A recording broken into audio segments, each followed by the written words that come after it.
Rhythm पे है, वो रिदम अपने आप में सूदिंग है और मन को शांत करती है, इसलिए मैं सुनता हूँ और धूमधाम से सुनता हूँ।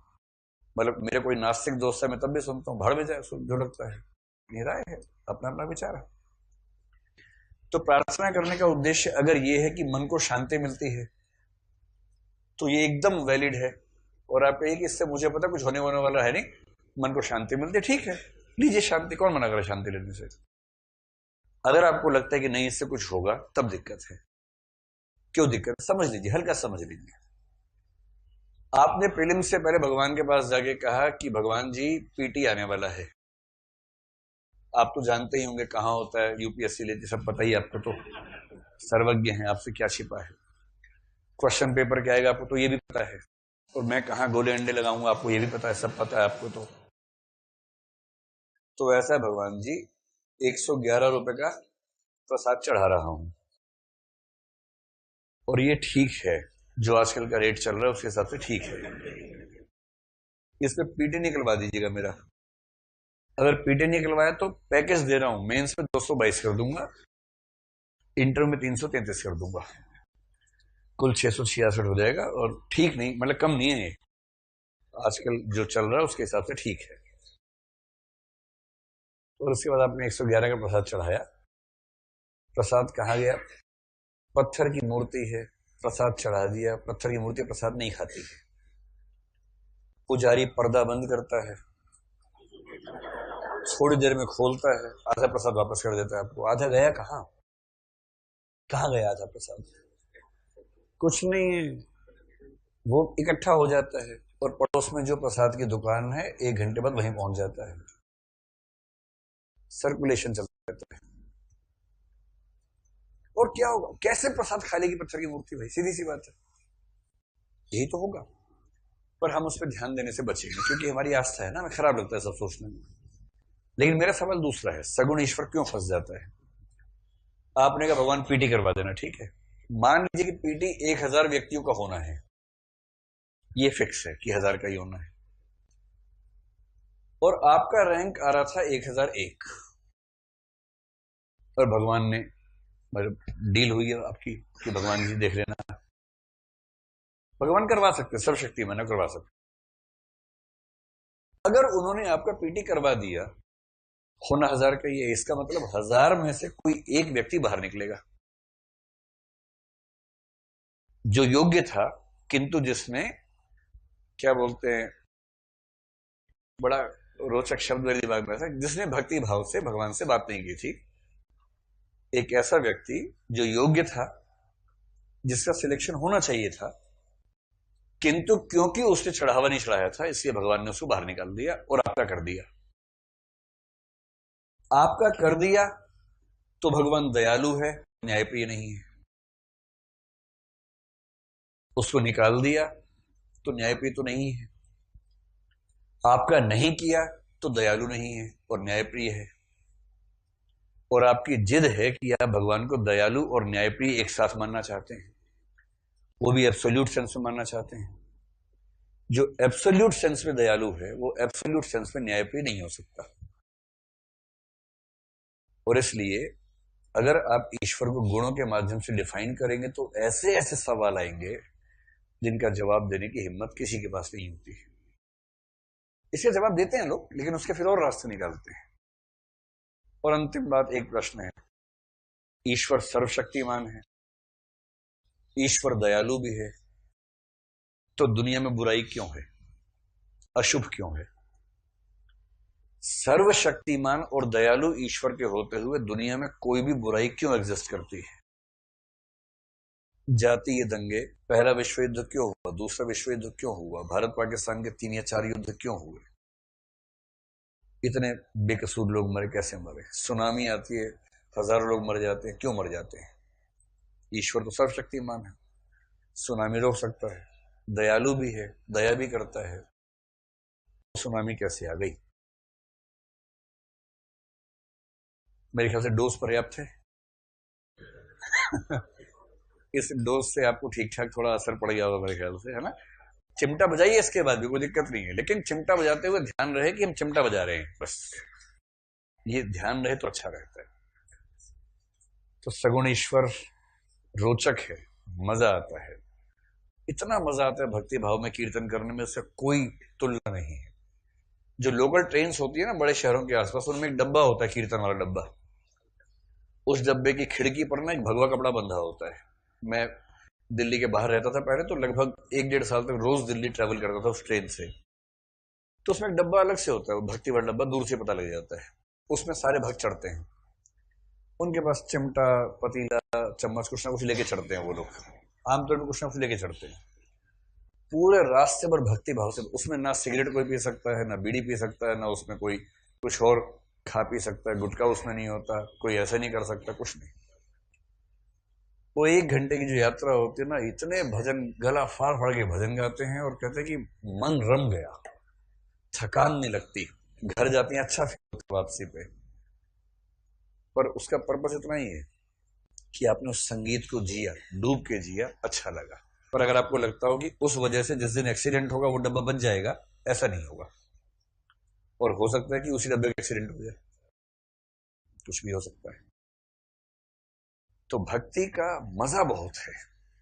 चैतन्य महाप्रभु को देखिए, भक्ति करते करते बेहोश हो जाते थे, इतना डूब के भक्ति करते थे। ये डूबने वाला भाव जो है ना, वो भक्ति में ही आता है, प्रेम में ही आता है। इसलिए एक निष्कर्ष हम निकाल रहे हैं कि सगुण भक्त बहुत खुश रहता है, क्योंकि उसको ना लगता है परम तत्व प्राप्त हो गया। पर जैसे कोई मनहूस दार्शनिक उसके सामने आता है, ये भक्त जो है वाइब्रेशन मोड में आने लगता है और 2 सवाल के बाद साइलेंट मोड पे चला जाता है, और उसके बाद उत्तर क्या बचता है?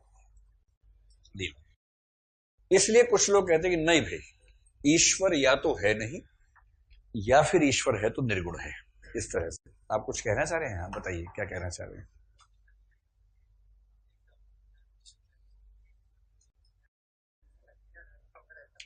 ऐसा किसी पुनर्जन्म का फल मिला है? अच्छा, पुनर्जन्म होता ही इसलिए कि पहले के कर्मों का बैलेंस बचा हुआ है, ऐसा मानते हैं ना? तो मुझे बस एक सवाल का जवाब दे दो, या कोई भी बाबा आपके आसपास जवाब दे सके। सिर्फ इतना पूछना कि हमारा जन्म पिछले जन्म के कर्मों का परिणाम है, तो पहली बार कोई पैदा क्यों हुआ था? पूछ के आना। अभी है 50-60 दिन, मैं रोज इंतजार करूंगा आपका। इस प्रश्न का उत्तर कोई माई का लाल देना चाहे, पूरी भारतीय परंपरा में कोई राम के आगे झांसा, आशा, निराशा कुछ भी लगा हो, किसी से पूछ के आ जाइए। सिंपल प्रश्न है कि पहली बार मनुष्य क्यों पैदा हुआ था, इसका उत्तर धर्म में क्या है? आप देंगे इसका उत्तर? हाँ दीजिए। हाँ करो ना, कोशिश करो ना। अच्छा अच्छा,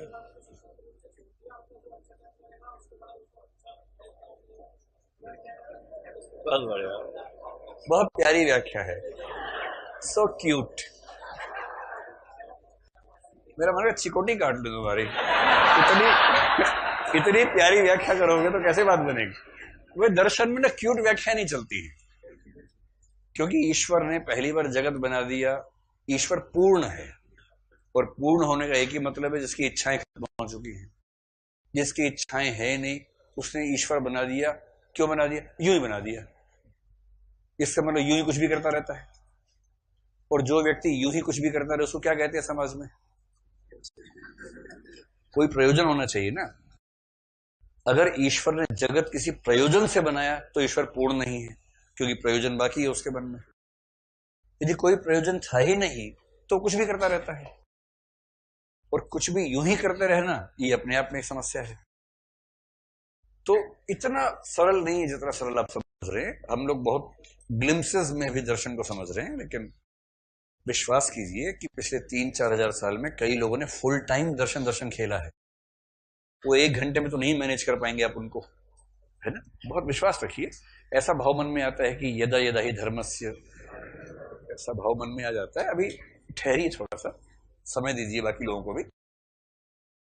इसलिए कुछ लोग कहते हैं कि हम ईश्वर को निर्गुण मानेंगे, और शंकराचार्य ने इसलिए कहा कि ईश्वर निर्गुण है। निर्गुण का मतलब क्या है देखिए।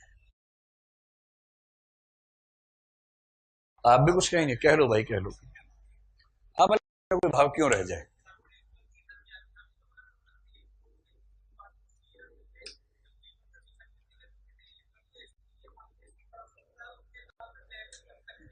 हाँ हाँ, यही है। तो ये मान लो, बातें खत्म हो जाएगी। अगर आप ये मान लेते हैं कि सगुण ईश्वर हमने इसलिए माना है ताकि हम नैतिक रूप से बेहतर हो जाएं, हमें ये भरोसा रहे कि भगवान है, तो इसमें कोई दिक्कत ही नहीं है। तो आप कह दीजिए कि जो धर्म है, जो ईश्वर है, एक मनोवैज्ञानिक धारणा है, उसका वास्तविकता से कोई संबंध नहीं है, फिर कोई दिक्कत ही नहीं है। डिस्क्लेमर लगा दो कि इस भक्ति में जो बातें की जा रही हैं वो केवल मानसिक मनोवैज्ञानिक सुख के लिए हैं, उनका वास्तविकता से कोई संबंध नहीं है। ये कह के भक्ति करो, क्या दिक्कत है? पर किसी भक्त को ऐसा कह मत देना, फिर चिमटा कहीं और बजाएगा वो, ध्यान रखना। कुल मिला के जो अच्छा लगे वो करो, बजाओ चिमटा जोर जोर से, मेरी बात का तनाव मत लो। ये मेरी बात नहीं है, ये तो अब विषय है तो समझना चाहिए ना, इसलिए तनाव हो गया, ठीक ठाक है ना, हो गया तनाव, ठीक ठाक हो गया तो चलो ठीक है। बिना तनाव के ना आगे बढ़ने का स्कोप भी नहीं होता है। जब पहली बार तनाव होगा तो आप विचार तो करना शुरू करेंगे उसके बाद कि सही है कि गलत है, तो विचार होगा। निर्गुण जो है, देखिए क्या है निर्गुण का मतलब यह है कि अब सगुण ईश्वर की समस्याओं के बाद दो रास्ते हैं। एक तो यह कि कोई नास्तिक हो जाए और कहे कि मैं ईश्वर को नहीं मानता। दूसरा कोई ये कहे कि मैं ईश्वर को तो मानना चाहता हूं, किंतु मैं ईश्वर को व्याख्यायित करने से बचूंगा। इसको बोलते हैं निर्गुण ईश्वर। और निर्गुण ईश्वर के रास्ते पर पहुंचने के लिए दो बातें आमतौर पर आती हैं। निर्गुण का अर्थ यहां पर गुणातीत होता है। निर्गुण का अनिवार्य अर्थ गुण रहित नहीं है, इसका अर्थ है गुणातीत। और गुणातीत का मतलब है गुणों से परे, गुणों से परे है। गुणों से परे का मतलब गुणों से व्याख्या नहीं हो सकती। अब देखिए, गुणों से परे के दो मतलब हो सकते हैं। एक मतलब ये हो सकता है इसका कि ये हमारा संसार है, और कुछ लोग मानते हैं कि ईश्वर हमारे संसार से पृथक किसी संसार में रहता है, जिसको परलोक हम कह देते हैं। परलोक हम में से किसी ने देखा नहीं, ना ही देखें, जल्दी समय आने पर दिखेगा ही शायद। हम केवल इहलोक को जानते हैं। इहलोक में जो चीजें मिलती हैं उन्हीं को समझ पाते हैं, उसके बियॉन्ड हमारा दिमाग काम नहीं करता है। तो हमने इहलोक में कुछ क्वालिटीज को देखा, दयालुता, सर्वशक्तिमत्ता, सर्वज्ञता, ये सब क्वालिटीज जो है हमने इहलोक में रहकर सोची है। क्योंकि ईश्वर इहलोक से परे है, इसलिए हो सकता है कि ईश्वर के लोक पर ये शब्द लागू ही ना होते हों, ये शब्द निरर्थक हों, और इसलिए इस जगत की कल्पनाओं से उस जगत की व्याख्या करना निरर्थक है। इसका एक मतलब तो ये होता है। स्पष्ट हुआ?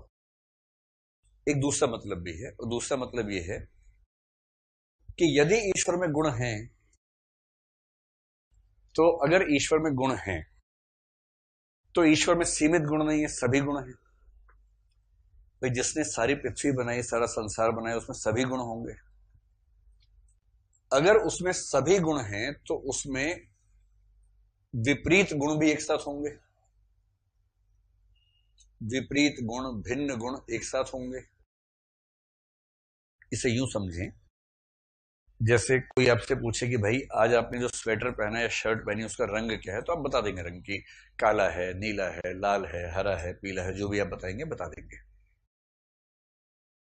फिर आप ऐसे किसी भी प्रश्न का उत्तर निश्चित रूप में दे सकते हैं। कोई आपसे पूछे कि डोनाल्ड ट्रंप किस रंग का व्यक्ति, आप कहेंगे गोरा है, व्हाइट है। कोई आपसे किसी अफ्रीकन नेता का नाम पूछे, आप कहेंगे ब्लैक है। चाइनीज पूछेंगे येलो है, ठीक है। कोई आपसे कहे कि अब बताओ कि भगवान किस रंग का है। भगवान की समस्या है कि भगवान ने सारे रंगों को बनाया है और रंगहीनता को भी बनाया है। अगर आप कहते हैं भगवान लाल है, तो फिर काला कहां से आएगा, हरा कहां से आएगा, रंगहीनता कहां से आएगी? और इसका मतलब यह हो कि यदि ईश्वर में गुण हैं तो उसमें सभी गुण हैं, और सभी में निहित है कि परस्पर विपरीत और परस्पर भिन्न गुण भी एक साथ मौजूद हैं। उसमें सारे रंग और रंगहीनता एक साथ मौजूद है। और जिसमें सभी रंग हो, रंगहीनता भी हो, कोई आपसे पूछे उसका रंग बताओ, आप क्या कहेंगे? आप कहेंगे इस बारे में कुछ नहीं कहा जा सकता। लोग कहेंगे नहीं नहीं, ट्राई करो, कोशिश करो। आप कहेंगे नहीं समझा सकता हूं। वो एक साथ सभी रंगों से युक्त और एक साथ रंगहीन भी है। सारी ध्वनियां उसी से निकलती हैं, किंतु वह खुद चुप रहता है। अज्ञेय असाध्य वीणा में लिख रहे हैं, वह शब्दहीन जो सब में गाता है। अरस्तु बेचारा थक गया कोशिश करके, अंत में क्या बोला? ईश्वर अकारण कारण है, कौजा सोई है। दुनिया की हर चीज का कारण है, किंतु खुद किसी कारण से नहीं हुआ है, ऐसा ईश्वर है। गतिहीन चालक है, अनमूव्ड मूवर है। दुनिया की हर गति का कारण वो है, किंतु खुद गति से हीन है। और ये कॉन्ट्राडिक्टरी व्याख्या इसलिए करनी पड़ती है कि आप ईश्वर में सारे के सारे गुण एक साथ ठूसना चाह रहे हैं, और सारे गुण में विपरीत गुण भी शामिल हो जाते हैं। इसलिए शंकर जैसे लोगों से पूछो कि ईश्वर कैसा है, बोलते हैं नेति नेति, न इति न इति, ऐसा भी नहीं है वैसा भी नहीं है। आप शंकर से कहेंगे शंकर क्या ईश्वर गोरा है? नेति नेति, गोरा नहीं है। ना ना ना, ये भी नहीं कह रहा हूं। गोरा है गलत, गोरा नहीं है गलत। गोरा है और नहीं है ये भी पर्याप्त नहीं है, क्योंकि वो गोरा गोरा नहीं, काला काला नहीं, पीला पीला नहीं, हरा हरा नहीं, सब कुछ एक साथ है। और रंगहीन भी एक साथ है। व्याख्या नहीं हो सकती इसकी। और इसलिए अगर मैं एक वाक्य में कहूं, पहली व्याख्या तो है कि गुणों के जगत से ही परे है। संत एक्वाइनस ने यह व्याख्या मुख्य रूप से की है। दूसरी व्याख्या है कि उसमें इतने गुण हैं एक साथ कि उसके गुणों के स्वरूप का वर्णन भाषा नहीं कर सकती। और यह बात कबीरदास ने एक पंक्ति में कही, आपके नोट्स में लिखी भी है पहले पेज पे ही। सात समंद की मसी करो, लेखनी सब वनराई, धरती सब कागज करो, हरिगुण लिखा न जाई। सात समंद की मसी करो, सातों समुद्रों की स्याही कर दो। लेखनी सब वनराई, सारे के सारे जंगलों के सारे पेड़ मिला के एक लेखनी बना लो। धरती सब कागज करो, पूरी पृथ्वी को कागज मान लो, हरिगुण लिखा ना जाए। उसके बाद भी ईश्वर के गुण लिख नहीं पाएंगे, क्योंकि उसके गुण इतने सारे हैं, अनंत हैं। उसकी व्याख्या करे तो कैसे करें? क्या मैं आपको यह समझा पा रहा हूं कि सगुण ईश्वर रोचक किंतु दार्शनिक उलझनों का शिकार है।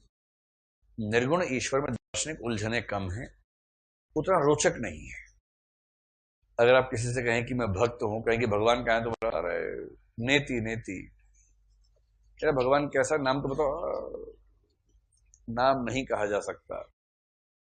कौन से भगवान को मानते हो? अनिर्वचनीय है। अरे इस नाम का तो नहीं सुना हमने। अरे नाम नहीं है, नाम से परे है। शक्ल